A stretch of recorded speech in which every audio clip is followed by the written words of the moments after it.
New York, city of cities, capital of capitalism, gateway to America, was going to die.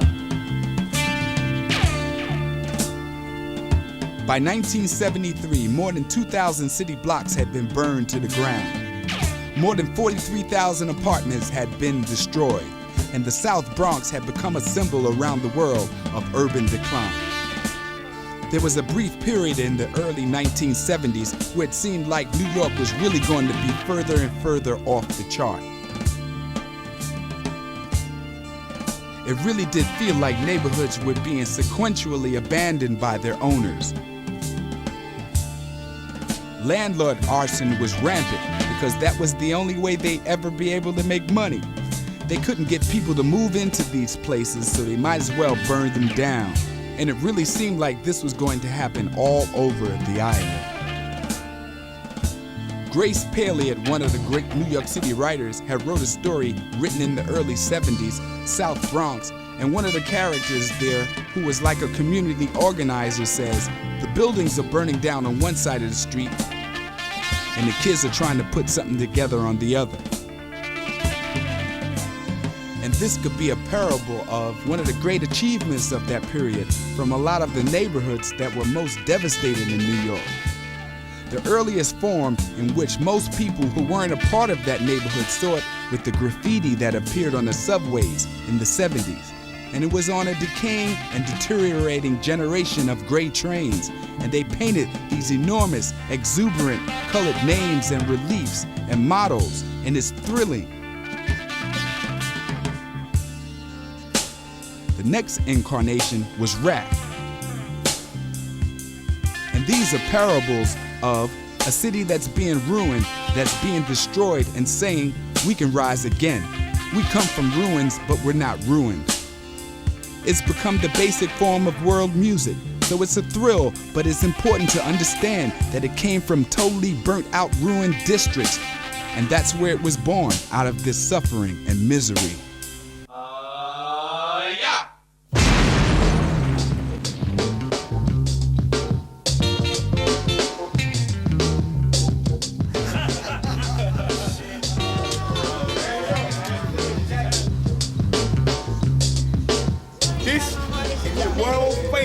MCB. World famous Brucey B. I heard that play. One more time. The world famous Brucey B. All right, yeah. This is my clique for real. I fuck with the new cats, but this is my clique for real. This is everything right here. This is real. All right? Okay. Smoking a little cigarette. I'll be back with you. How you doing?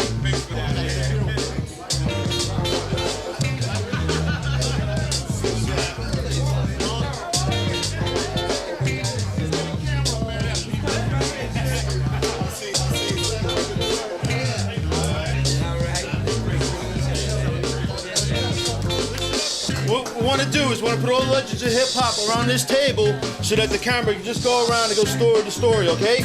So if you're just one of the friends just hanging out, cool. You can take one of the booths on this side or stand around over here. We really need your cooperation so this thing gets done right. This is live filming that they're putting in a documentary/film, okay? So we thank you. That means everybody up, and we have an order of placement where everyone is going to see. Order of placement. Slide a chair over. This one over there. There's a chair, right?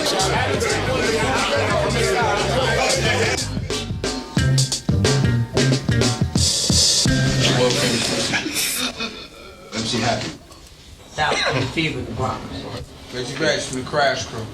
Idris and Morton Hall, Lincoln Center, Madison Square Garden, etc., etc. Crazy Legs, Rocksteady Crew, Boogie Down Bronx.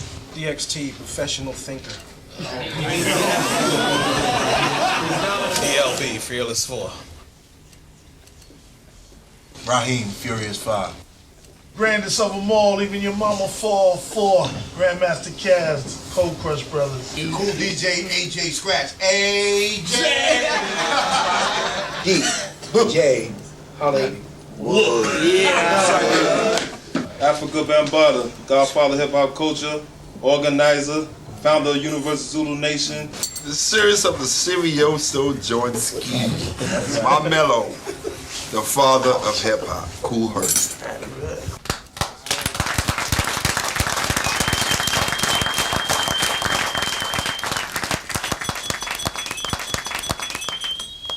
Coca Rock, Cool Herc, right hand man. That's right. A man of my own. I never was a stepping stone. Eddie Chiba, New York, Paris, France. Pete DJ Jones, old school DJ. Sha Rock, first female in hip hop, representing the Funky Four plus one more. And I am the Grand Wizard Theodore L Brothers, DJ Cordio, and Mean Gene. Yes, I'm the DOT Dada Rock from the fantastic, ever so romantic 5 MCs. The original MC, Kevy Kev, repping L Brothers, Furious Lovers, Fantastic Romantic 5, Solo Waterbed Cat. Touch it, why don't you? DJ Rock, Stardust Forum, Valley Park, founder of Strong City Records with Jazzy J, businessman extraordinaire. Anybody that knows me knows that I call Pete my cousin because he and I are so close. Pete is the one that gave me my whole start in music, and I've been involved in music ever since. Pete and I go a long way back to the Stardust, and he actually introduced me to the owners of the Stardust Forum, the Bonfiglios, and allowed me to get on his system to prove what I could do as a DJ.